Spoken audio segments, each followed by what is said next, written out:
ಸಿದ್ಧಗಂಗಾ ಮಠದ ಲಿಂಗೈಕ್ಯ ಡಾಕ್ಟರ್ ಶಿವಕುಮಾರ ಸ್ವಾಮೀಜಿ ಅವರ 115ನೇ ಜಯಂತ್ಯೋತ್ಸವದ ಪ್ರಯುಕ್ತ ಶುಕ್ರವಾರ ಬೆಳಿಗ್ಗೆ ಮಠದ ಆವರಣದಲ್ಲಿ 115 ಮಕ್ಕಳಿಗೆ ಶಿವಕುಮಾರ ಸ್ವಾಮೀಜಿಗಳ ಹೆಸರು ನಾಮಕರಣ ಮಾಡಲಾಯಿತು.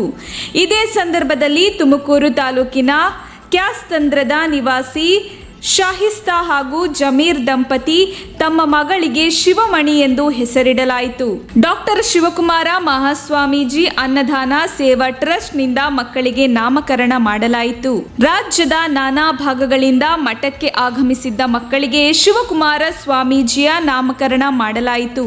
ಇದೊಂದು ವಿಭಿನ್ನ ಕಾರ್ಯಕ್ರಮವಾಗಿದ್ದು 3-4 ವರ್ಷಗಳಿಂದ ಈ ಕಾರ್ಯಕ್ರಮ ಹಮ್ಮಿಕೊಂಡು ಬರಲಾಗುತ್ತಿದೆ ಎಂದು ಟ್ರಸ್ಟ್ ಅಧ್ಯಕ್ಷ ಜಯಣ್ಣ ತಿಳಿಸಿದರು.